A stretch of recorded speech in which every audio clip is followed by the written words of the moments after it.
넌 반석이 될 거야 라는 제목으로 하나님의 말씀 받으시겠습니다. 광야에 외치는 자의 소리였던 세례 요한의 삶을 우리가 지난주에 살펴봤습니다.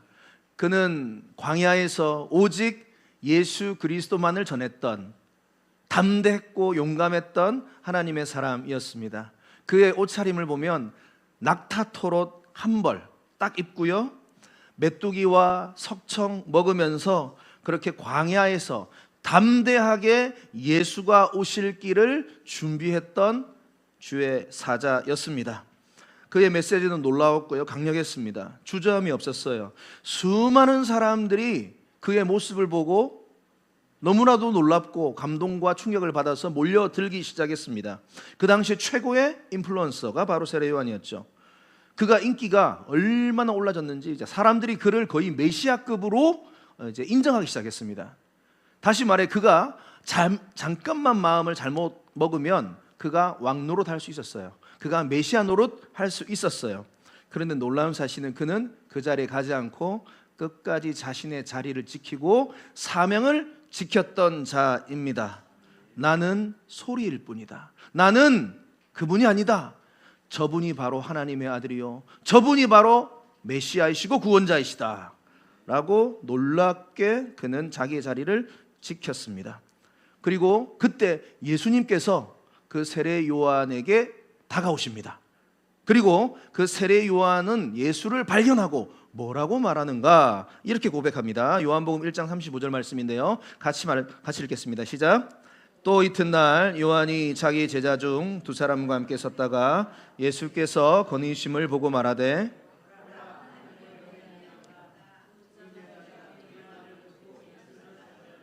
세례 요한이 요단강에서 아마 세례를 주었던 것 같습니다. 그런데 저기서 이제 예수님이 다가오는 거예요.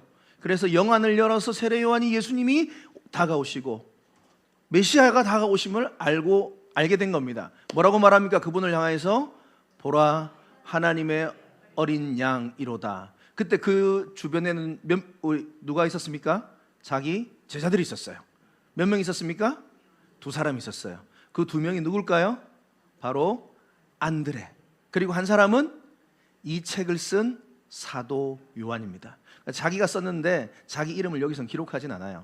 하지만 요한일 것이다, 분명할 것이다. 그래서 안드레와 요한이 원래는 누구의 제자였습니까? 세례 요한의 제자였습니다. 그런 상황에서 저분이 바로 세상 죄를 지고 하나님의 어린 양이로다 라고 말하니까 어떤 일이 벌어졌는가?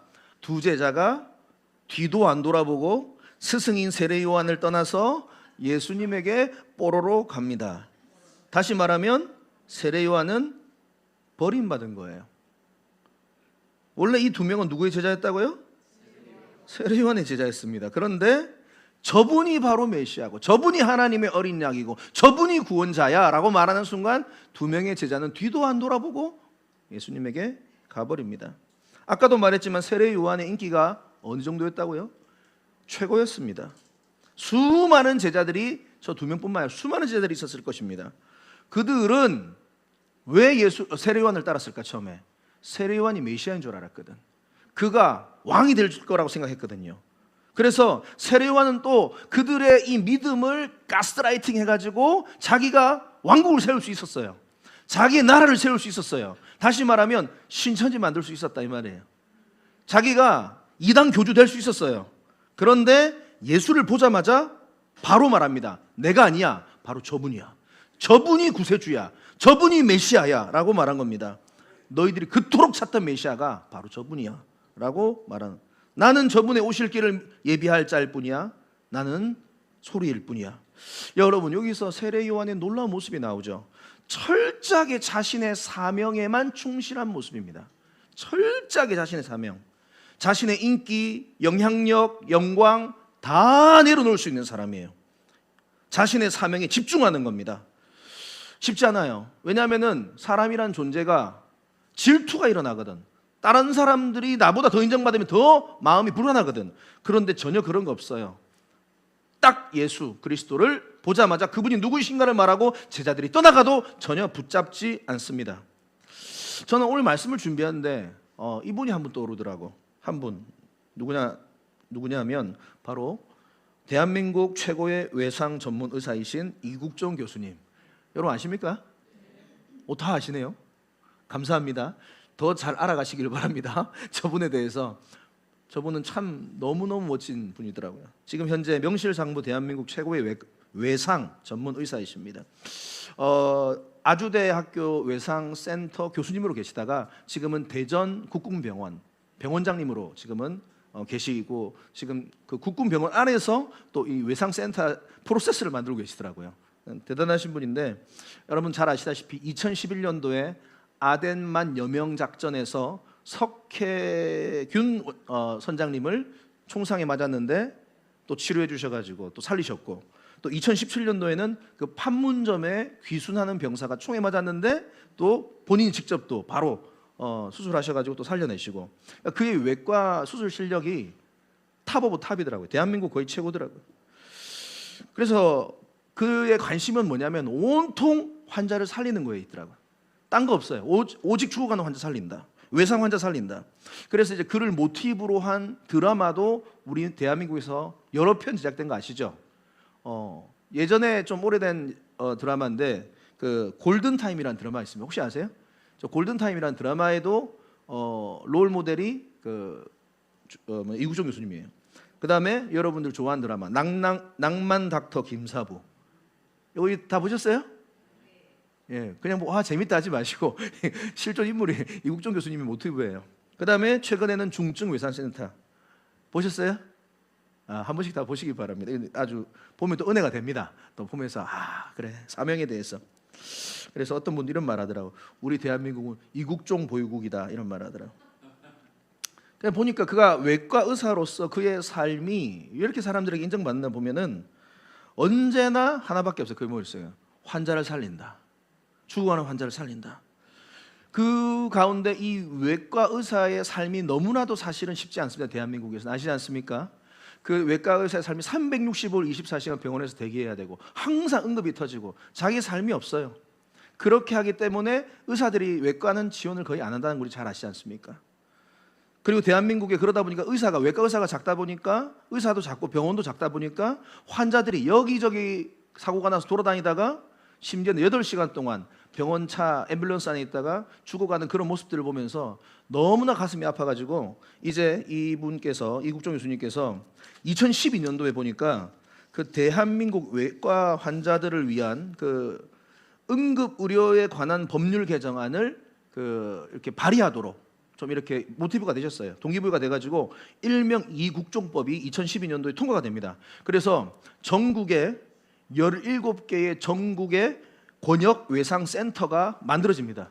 원래는 없었어요. 그런데 아주대를 중심으로 해가지고 권역 외상센터가 우리나라에 저 17개가 만들어지게 됩니다. 그래 국가가 저거를 책임지는 거예요. 국가가 운영하는 거예요. 제 정도다. 그래서 저 권역 외상센터의 목적은 뭐냐면, 사고가 나면은 그 환자를 닥터 헬기에 가서 1시간 안에 무조건 데리고 와서 수술할 수 있는 그 시스템, 그 프로세스를 이국종 교수님께서 만드신 겁니다. 저분 때문에 우리나라에 만들어진 거예요. 그러니까 일반 병원에서 저걸 감당을 못하니까 국가가 감당하자라는 겁니다. 그러니까 외과가 맞지만 외상외과는 이제 의사들이 되게 꺼리하는 학과입니다. 언제 응급이 터질지 모르니까 병원에 살아야 되는 거예요, 이 외상외과 의사들은. 그래서 가만히 보면은 저는 그런 생각이 들더라고. 이국종 교수님이 지금 대한민국 최고의 외과 의사인데 자기의 유명세를 이용해서 자기가 얼마든지 안락하고 편안한 삶 살 수 있을까 없을까? 저는 그렇게 생각해봤어요. 저는 충분히 살 수 있다고 생각해요. 예. 이제 좀 험한데 좀 떠나서, 힘든데 좀 떠나서 자기가 얼마든지 돈 많이 벌고 자기 이름 유명세 이용해가지고 자기가 얼마든지 편하게 살 수 있어요. 그런데 그렇게 살지 않더라고.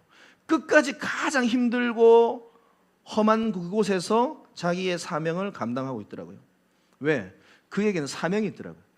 그의 사명은 뭐냐면, 나는 죽어가는 외상 환자들 살린다. 딱 그거 하나밖에 없어요. 오직 자기의 삶이 거기 하나 꽂혀 있어요. 그래가지고 365일 24시간 병원에 살면서 너무나도 무리하면 수술하다 보니까 나중에는 왼쪽 눈이 실명이 돼가지고 지금 왼쪽 눈이 보이지 않는 상태랍니다. 그럼에도 불구하고 끝까지 환자를 살린다. 그리고 내가 하는 것은 대한민국의 이 외상 환자들을 앞으로 터졌을 때에 그런 시스템을 만든다. 그 개념으로 딱 머릿속에 넣고 사시더라고요. 저는 이 이국종 교수님의 삶을 보면서 세례 요한이 떠올랐고요. 또 사도 바울의 고백이 떠오르더라고요. 사도 바울의 고백, 사도행전 20장 24절 같이 한번 읽겠습니다. 시작. 내가 달려갈 길과 주 예수께 받은 사명 곧 하나님의 은혜의 복음을 증언하는 일을 마치려면은 나의 생명조차 조금도 귀한 것으로 여기지. 사명이 나와요. 사명. 사도 바울의 사명이 뭐냐? 평생 자기의 삶을 다 쏟았고 반드시 자기에게 맡겨진 임무, 이것을 이루는 게 뭐냐면 하나님의 은혜의 복음을 증언하는 일. 외국 이 이방인들을 주님께로 돌아오게 하는 이 복음 증언하는 일이 본인의 사명이었다는 거예요. 세례 요한의 사명은 뭐예요? 내가 예수 그리스도의 오심을 준비하는 광야의 소리의 사명. 자, 여러분들에게 질문하겠습니다. 하나님은 여러분들에게도 사명을 맡기셨거든요. 여러분들의 사명은 무엇입니까? 그 사명을 위해서 지금 살아가고 계십니까? 여러분 기억하십시오. 영광보다 생명보다 우리는 사명으로 살아가는 존재라는 거 기억하시기 바랍니다. 영광보다 생명보다 우리의 삶의 1순위는요 사명이에요. 주님이 우리에게 나에게 맡기신 사명이에요. 반드시 해내야 될 사명. 가정 안에서, 직장 안에서, 학교 안에서, 교회 안에서, 그리고 저에게도 맡긴 사명이 있다 이 말이에요. 여러분들에게 사명이 있으니까, 여러분들이 맡기셨으니까 여러분들의 호흡이 오늘 있는 겁니다. 하나님은 사명이 끝난 사람 데려가세요. 그런데 오늘 우리에게 사명이 있으니까 우리 오늘 살려주시는 겁니다. 여러분 기억하십시오. 여러분들의 사명이 무엇인지를 다시 한번 돌아보시고 그 사명을 위해 살아가시기를 바랍니다. 세례 요한의 선포를 딱 듣자마자 두 명의 제자가 뒤도 안 돌아보고 예수를 따라갑니다. 예수님이 그 제자들에게 첫 질문을 하시는데요, 놀라운 말씀을 하십니다. 요한복음 1장 38절에 보시면 이렇게 예수님이 말씀하십니다. 예수께서 돌이켜 그 따르는 것을 보시고 물어 이르되 무엇을 구하느냐? What do you want? 이렇게 질문을 합니다. 이르되 랍비야 어디 계시오니까? 아니 랍비는 번역하면 선생이라. 뭐라고 질문을 하고 있냐면 무엇을 구하느냐? 첫 제자를 만나는데요. 이게 놀라운 질문입니다. 이게 요한복음에 나오는 최초의 주님의 말씀이에요.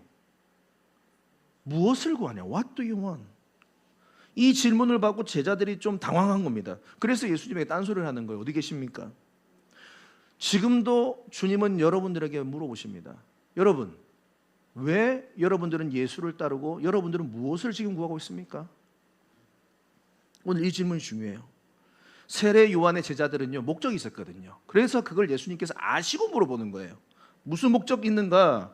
그들은 누가복음 3장 15절을 보면 나와 있어요. 누가복음 3장 15절에 보면 백성들이 바라고 기다림으로 모든 사람들이 요한을 혹 그리스도이신가 메시아 아닌가 라고 심중에 생각했기 때문에 처음에 세례 요한을 따랐던 겁니다. 메시아, 구원자, 왕이 될 사람이야. 그래서 우리가 따랐던 거예요, 세례 요한을. 그런데 세례 요한이 내가 아니다, 저분이다 했더니 그러니까 다시 예수에게 간 겁니다. 그래서 예수님이 질문하는 거예요. 너 무엇을 원하니? 너 지금 내한테 왜 왔니? 라고 말을 하고 있는 겁니다. 그러니까 제자들이 딴소리를 하는 겁니다. 어디 계세요? 어디 살고 계세요? 왜 이렇게 질문하죠? 지금 그들 안에 탐욕이 있거든, 권력욕이 있거든, 이 세상을 향한 영광의 자리가 있거든요. 그들이 생각하는 메시아, 구원자는요 영혼 구원 메시아 관심 없어요. 오직 정치적인 메시아예요. 강력한 힘으로 지금 이스라엘이 로마의 속국 아닙니까? 이 로마의 속국으로부터 해방되어져서 로마를 무너뜨리고 전 세계의 왕이 되어서 이스라엘이 가장 강대국이 되어서 예수님은 왕 되고 우리는 예수님 옆에 한 자리씩 하자. 지금 그들의 머릿속에 딱 여기 지금 세팅이 되어 있는 거예요. 그래서 지금 예수를 따라가고 있는 겁니다. 그들의 숨겨진 욕망이 나오거든요. 보시면 누가복음 9장 46절에 보면 제자들이 막 서로 싸웁니다. 왜 싸우냐 보면 제자 중에 누가 크냐? 다시 말하면 예수님이 왕이 되면 너는 뭐 어느 자리에 앉을래? 너 언제? 그렇게 서로 얘기하다가 다툼이 일어난 거예요. 나는 국무총리, 나는 장관, 아닌데 나 싫은데 나 민정수석 할 건데 막 그래서 서로 싸우니까 난리가 난 거예요. 마태복음 20장 20절에도 보면 나옵니다. 이번엔 어머니가 와서, 어머니 조심하세요. 어머니, 세베대의 아들의 어머니가 옵니다. 이 세베대의 아들이 누구냐면 야고보와 이 사도 요한입니다. 이 저자 사도 요한의, 야고보와 사도 요한의 어머니인 세베대 어머니가 옵니다. 그리고 예수에게 절하며 무엇을 구하니? 예수께서 이르시되 무엇을 원하느냐 이르되 하는 말이 나의 이 두 아들을 주의 나라에서 하나는 주의 우편에 하나는 주의 좌편에 앉게 명하여 주소서. 성경에 나오는 치맛바람입니다. 이 치맛바람. 성경에 다 나옵니다. 노골적인 인사청탁이 지금 이루어지고 있습니다. 어머니들 조심하시기 바랍니다. 예, 아들 데리고 와가지고 막 절시키고 막 아주 뭐 이게 막 그러니까 그 모습을 나머지 제자들이 뒤에서 다 보고 있는 거예요 지금. 그래서 24절에 보면 10제자가 듣고 그 두 형제에 대하여 분이 여기거늘 열받아가지고 막 뒤에 지금 뭐 하는 거야 지금 너희 어머니하고 지금 뭐 했니? 해가지고 막 서로 싸우고 막 화를 내고 난리가 납니다.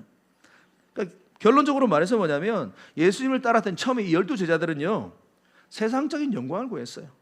권력을, 자리를 원했다 이 말이에요. 오늘 이 시대에도요 수많은 종교인들이 예수를 따르긴 따릅니다. 그런데 세상적인 욕망과 자신의 소원을 붙들고 따라가는 사람들이 참 많은 것 같아요. 그렇지 않습니까? 저도 대형교회에서 사역을 해보니까 대형교회에 자주 오시는 분들이 계셔요. 정치하시는 분들 꼭 와가지고 갑자기 철만 되면 오셔가지고 갑자기 앞에 계시고 막 옆에 계시고 뒤에 계시고 막 입구에 계시고 예배를 드립니다. 그리고 그 철이 끝나면 호련히 바람과 함께 사라지시고 오늘은 여기 교회에서 드리고 다음 주는 B 교회에서 드리고 다음 주는 C 교회에서 드리고. 왜 그렇게 와서 예배 드릴까요? 그분은 무엇을 구하느냐? 그들은 뭘 구하는 거예요? 표 구하는 거예요. 표 때문에 나오는 거 아니에요? 사업하시는 분들 큰 교회 가야지 내가 도움받을 수 있을 것 같아. 그래서 큰 교회 일부러 찾아가시는 분들도 더러더러 있으시더라고요. 교회 돈 벌기 위해서. 어떤 분들은 병 낫기 위해서. 어떤 청년들은 야 배우자 만나기 위해서 야 대형교회 한번 가야지 교회 가야지 해서 또 교회 가신 분들도 더러더러 있으시죠. 여러분 이게 악하다고 말하는 게 아니라요 아직 몰라서 그런 게 안타까운 거예요. 안타까운 거예요. 신앙의 어려움이 이렇게 접근이 가능해요. 어떤 분 보니까 그 신앙적인 과시욕 때문에 또 신앙생활 열심히 하신 분들 계시더라고요. 내가 예수를 어떻게 믿는지 한번 보여주겠다. 그게 바로 누구냐면 제가 지난주에 소개했던 전 MBC 아나운서 조정민 아나운서입니다. 예. 저분이 쓴 그 예수는 누구인가 그 책 한번 꼭 사서 읽어보십시오. 저분이 이제 탁월한 MBC의 앵커셨잖아요. 그런데 저분이 이제 예수를 만나고 나중에 이제 목회자가 됩니다. 다음 사진 한번 보여주세요. 그래서 지금은 베이직 교회에서 이제 귀한 목회를 감당하고 계시는데요. 저분 책을 읽어보면 그 내용이 있습니다. 저분이 MBC 앵커 할 때 그 술을 그렇게 좋아했대요. 술을 너무 좋아했다는데 여러분들이 너무 동의하시고 고개를 끄덕이시면 내가 오해를 할 수 있으니까 너무 술을 너무 좋아해. 그래서 항상 이분은 밤낮으로 술집을 찾아가는 게 자신의 유일한 낙이었대요. 그러고 있다가 예수를 믿고 달라졌는데 이제는 밤낮으로 어디를 가는가? 밤낮으로 교회를 가요. 밤낮으로 술집 가시던 분이 교회 갑니다. 그러니까 어느 날도 이제 밤에 교회를 가는 겁니다. 그러니까 아내가 한 번은 이제 말한 거예요. 여보, 또 어디 가요? 그러니까 아내의 그 말을 듣고 이제 조정민 목사님 열받은, 그땐 성도님 집사님 정도 됐겠죠. 또라는 단어에 이게 딱 꽂혀버린 거예요. 아니 내가 교회 가지 어디 가? 이렇게 말한 겁니다. 무슨 교회를 아침 저녁으로 그렇게 가세요?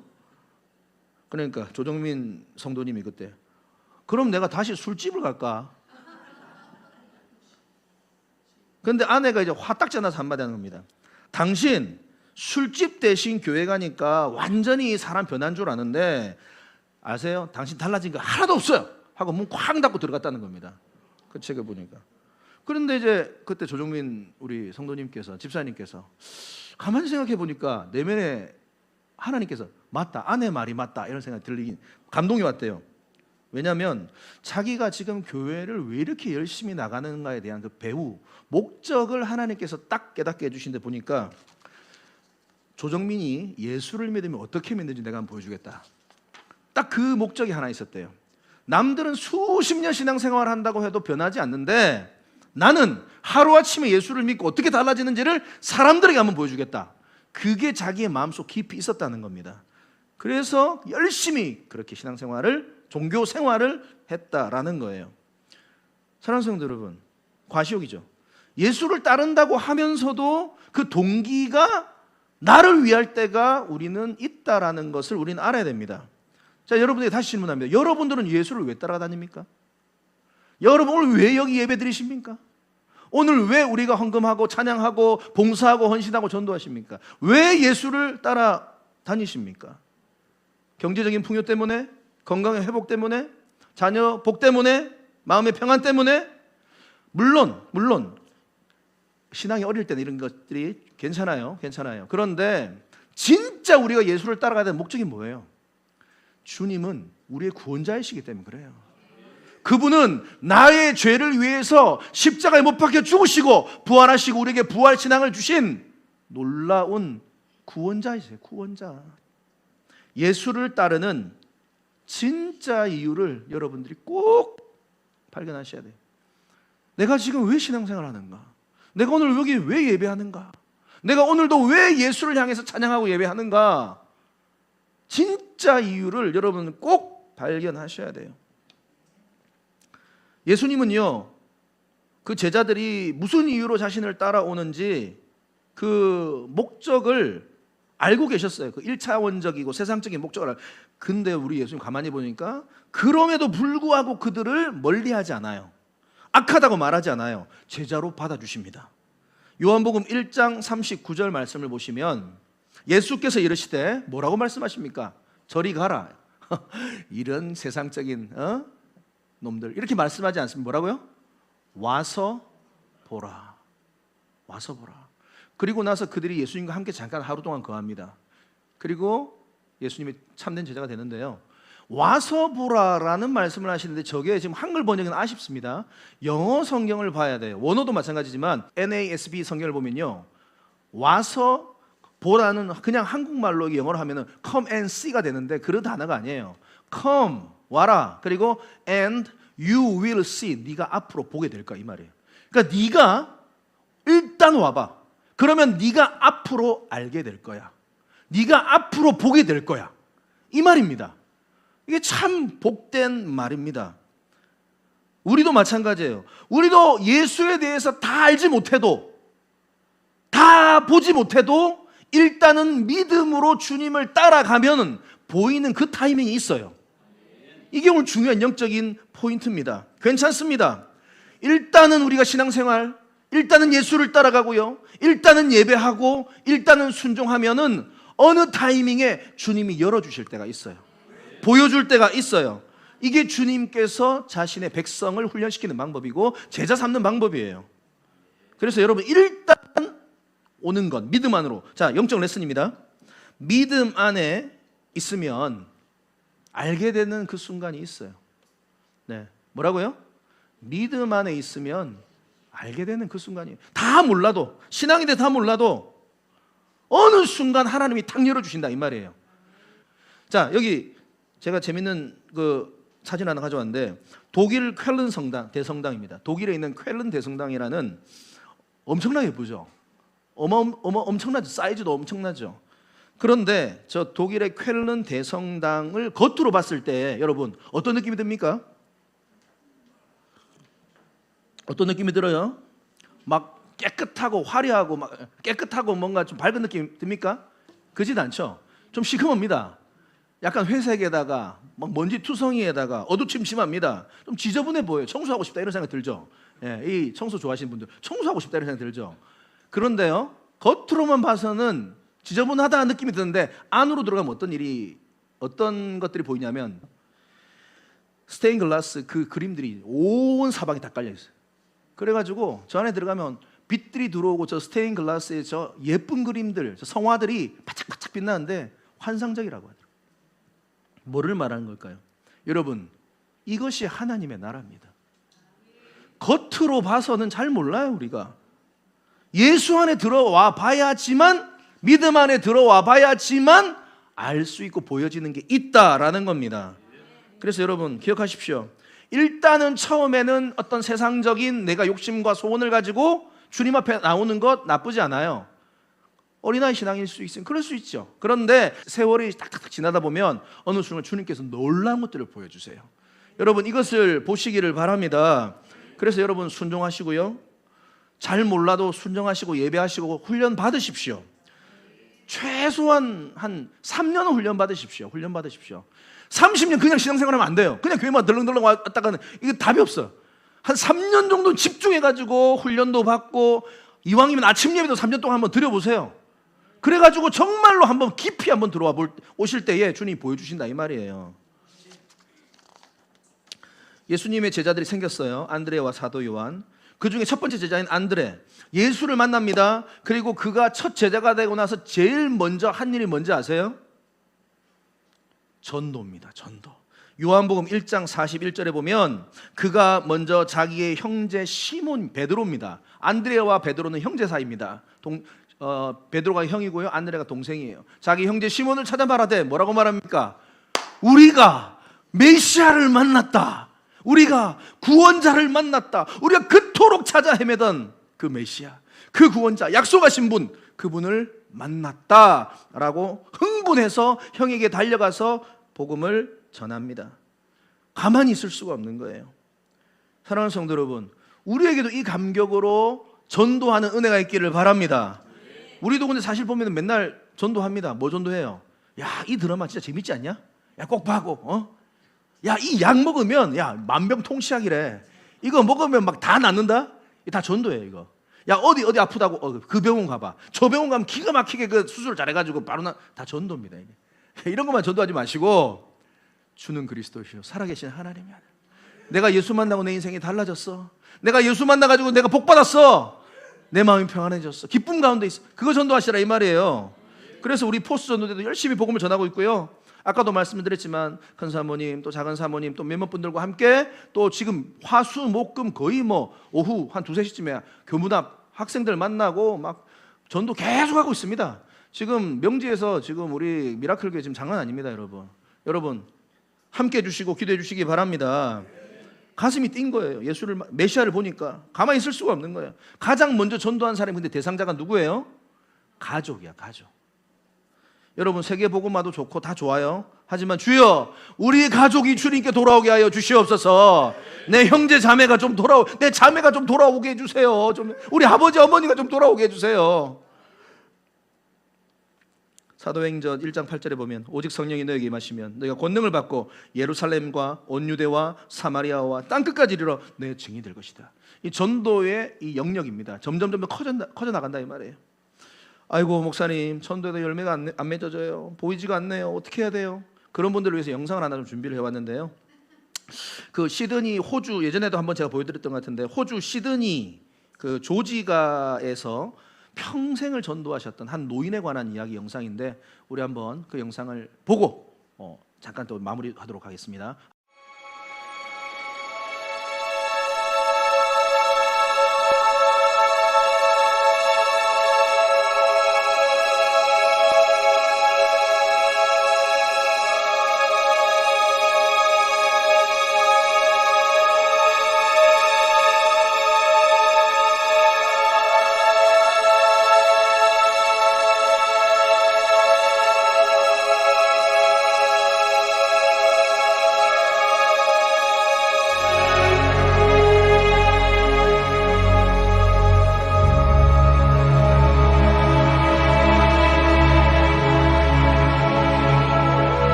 A number of years ago, in a Baptist church in Crystal Palace in southern London, the Sunday morning service was closing and a stranger stood up at the back, raised his hand, he said, "Excuse me, Pastor, can I share a little testimony?" The pastor looked at his watch, he said, "You've got 3 minutes." And this man proceeded.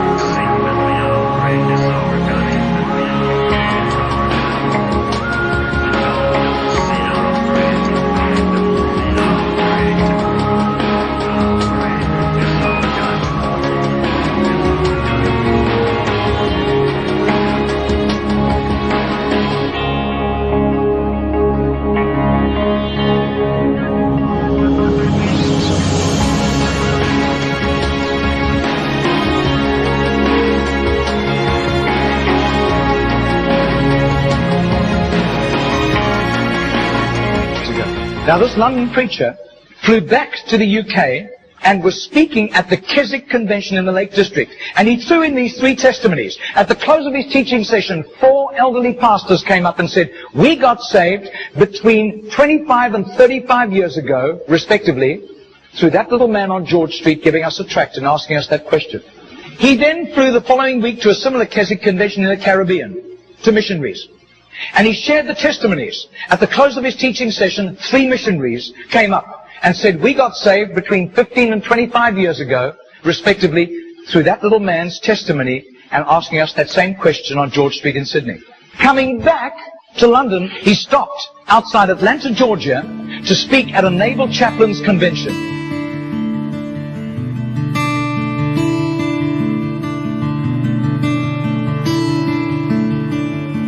6 months later, flew to do a convention for 5,000 Indian missionaries in a remote corner of northeastern India. And at the end, the Indian missionary in charge, a humble little man, took him home to his humble little home for a simple meal. And he said, how did you, as a Hindu, come to Christ? He said, one bout of diplomatic service took me to Sydney. And I was doing some last-minute shopping laden with parcels of toys and clothing for my children, walking down George Street. And this courteous little white-haired man stepped down in front of me, offered me a pamphlet, and said, excuse me, sir, are you saved? If you die tonight, are you going to heaven? The splendor of the King, clothed in majesty. I do. His name is Mr. Genord, but I don't think he does it anymore. He's too frail and elderly. Joy, he wraps himself in light, and darkness rise too high, and trembles at his voice, trembles at his voice. How great is our God? Sing with me, how great is our God? And all will see how great is our Margarita did a little count. That's 146,100 people. That simple little nobody except a little group of Baptists in southern Sydney knew about Mr. Genord. But I'll tell you, his name was famous in heaven.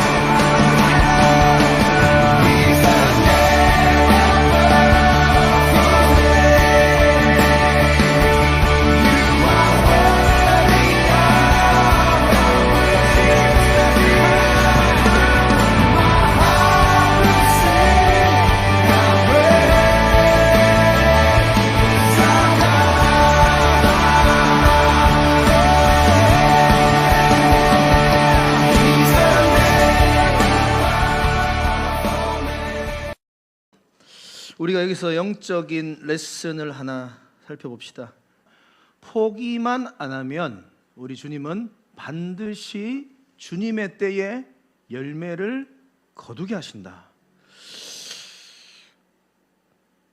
14만 6천 명의 영혼들에게 복음을 전했지만 그 자리에서 바로 내가 예수를 믿겠습니다라고 말한 사람 한 사람도 없었어요. 40년 동안이나 어떻게 보면은 마음의 답답함과 힘든 무거운 짐을 어떻게 보면 안고 살아갔는데 결국은 우리 주님께 주님의 때에 열매 맺게 하신 것입니다. 갈라디아서 6장 9절 말씀 같이 읽겠습니다. 시작. 우리가 선을 행하되 낙심하지 말지니 포기하지 아니하면 때가 이름에 거두리라. 포기하지 마십시오. 선을 행하는 것 낙심하지 마십시오. 우리가 해야 될 게 포기만 안 하면 돼요. 이때 하나님의 때가 되면은 주님이 거두게 하신다라는 겁니다. 한 가지만 말씀드리고 마치겠습니다. 안드레가 그 형을 흥분해서 데리고 옵니다. 내가 메시아를 만났다. 그리고 그 베드로가 주님 앞에 나오는데요. 베드로는 아마 반신반의하고 따라 나왔을 겁니다. 이게 뭐냐, 무슨 일이냐, 뭐 헐레벌떡 뭐 손도 제대로 못 씻고 왔겠죠. 그 어부가. 요한복음 1장 42절 말씀 보면 예수님께서 그 베드로를 향해서 무슨 말씀을 하시냐 보면 데리고 예수께로 오니 예수께서 보시고 이르되 네가 요한의 아들 시몬이구나. 장차 게바라 하리라 하시니라. 게바는 번역하면 베드로라. 예수님께서 처음 베드로를 딱 보는 순간에 그의 이름을 바꿔주십니다. 네가 시몬이냐? 게바가 될 것이다. 베드로가 될 것이다. 이 말은 반석이 될 것이다. 이 말이에요. 이 게바라는 단어는 그 당시 지역 언어입니다. 아람어입니다. 아람어. 그러니까 우리 제주도 가면 그 지역 언어 쓰잖아요. 그 당시에 아람어입니다. 게바. 하지만 헬라어로 베드로입니다. 그러니까 우리가 더 유명한 많이 익히 하는 말은 베드로죠. 그래서 네가 베드로가 될 것이다. 한번 상상해 보세요. 그 시몬 베드로의 직업이 뭐예요? 어부입니다. 그 어부가 그냥 온 거예요. 중간에 뭐 얼마나 차려입고 왔겠습니까? 예수 앞에 나왔을 때 그의 용모는 어땠을까요? 얼굴은 아마 햇볕에 기울여서 시커멓겠죠. 머리도 뭐 산발일 거고, 그리고 오랜 시간 동안 그물질을 하니까 손에는 아마 굳은 살이 베껴가지고 손도 두꺼웠을 것입니다. 그 옷에는 고기 비늘이 붙어 있었을 것이고, 옷에는 비린내가 났을 것입니다. 그의 말투를 들어보니까 목소리는 또 얼마나 컸을까요? 그런데 상냥한 말투, 그런 말투 아니었을 겁니다. 전혀 부드럽지 않았을 겁니다. 큰 소리 내며, 그리고 지성적이거나 온화한 느낌 전혀 들지 않았습니다. 약간 느낌이 건달하고도 좀 비슷했을 것 같아요. 누구든지 시몬 베드로를 처음 만나면 경계심이 생길 것 같은 그런 외양, 모습이었을 것입니다. 그런데 우리 주님이 그 베드로를 딱 만나자마자 놀랬고 거부감 느끼고 불편함을 느꼈을까요? 아닙니다. 딱 베드로를 보면 다시 말씀 띄워주세요.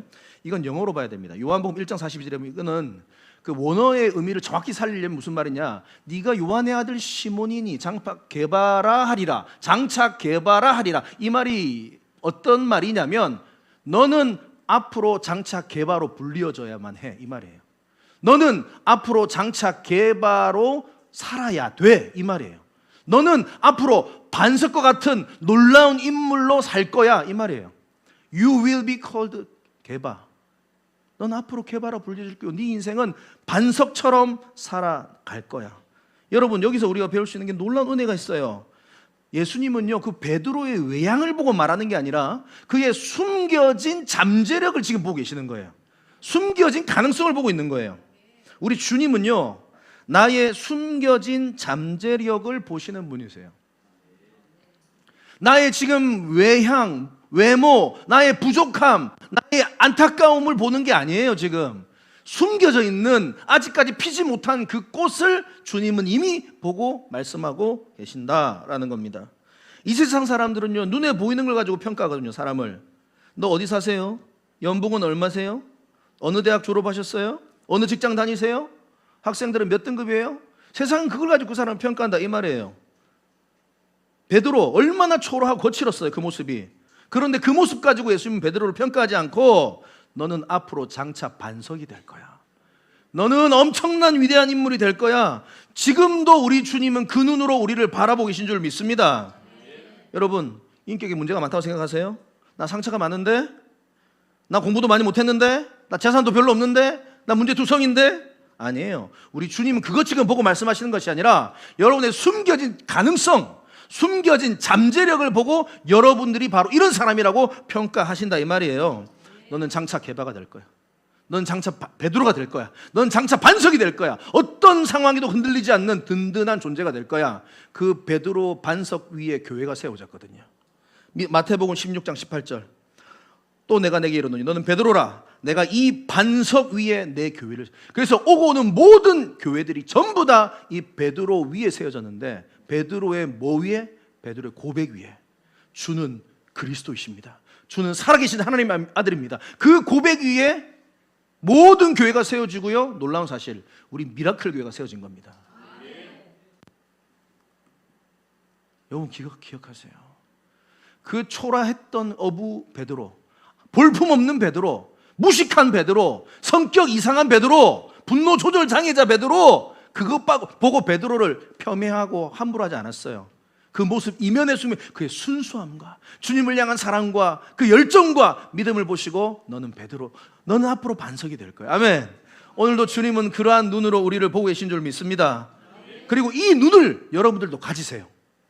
여러분들 셀가족들과 내 자녀들과 내 가족과 내 이웃을 향하여서도 그 가능성을 보시길 바랍니다. 잠재력을 보세요. 그리고 그들을 사랑으로 축복해 주시는 은혜가 있기를 바랍니다. 말씀을 마무리하겠습니다. 사랑하는 성도 여러분, 우리 세례요한 지금 배우고 있는데요, 영광보다 생명보다 사명을 위해서 살아가는 존재들 되시기를 바랍니다. 그리고 정말로 예수를 따르는 목적이 무엇인가? 나는 왜 예수를 따라가는가? 분명한 목적과 이유를 발견하시는 내가 있기를 바랍니다. 그리고 내가 1차원적인 목적을 가지고 따라갈 수 있어요. 하지만 일단 순종하며 믿음으로 따라가다 보면 알게 될 때가 분명히 있을 것입니다. 끝까지 순종하며 달려가십시오. 그리고 포기하지만 않으면 하나님의 때에 반드시 영혼 전도, 특별히 가족 전도 열매 맺을 줄을 믿습니다. 그리고 오늘도 우리를 바라보시면서 그 숨겨진 잠재력, 가능성을 바라보시면서 주님께서 우리를 귀하다고 말씀해 주셔요. 여러분 존귀한 자입니다. 축복된 자입니다. 아멘. 여러분 잊지 마세요. 꼭 기억하세요. 누가 여러분 뭐래도 아유 너 왜 그러니? 너 사는데 어디야? 너 뭐 어느 대학 나왔니? 너 가진 재산 얼마야? 세상은 그렇게 평가해요. 그런데 우리 주님 그렇게 평가 안 하세요. 너는 앞으로 개바가 될 거야. 장차 반석이 될 거야. 우리 함께 이 찬양 했으면 좋겠어요. 우리 기도원 가서 이 찬양 많이 하던데 이 찬양 갑자기 마음에 와닿더라고. 하나님의 약속이라는 찬양인데요. 한번 가사 띄워주세요. 여호와는 너에게 복을 주시기 원하며 너를 지키시기를 원하며, 다음 자막 보여주세요. 여호와는 그 얼굴을 너에 향하여 드사 은혜와 평강 주시기를 원하노라. 그 다음에 후렴 보면 너는 보배롭고 존귀하게 여기시는 하나님이 내 삶 속에서 이 약속을 신실하게 이루리. 땅에 기름진 것으로 하늘에 신령한 것으로 너를 복주시고 지키실 하나님이 너의 영혼 잘 되도록 은혜 베푸시며 평강으로 인도하시리. 여러분 하나님의 약속인 줄 믿습니다. 오늘 이 찬양 우리가 주님 앞에 올려드리며 우리가 얼마나 존귀한 자인가 회복되어지는 복된 시간 되기를 바랍니다. 함께 찬양하며 나가십시다.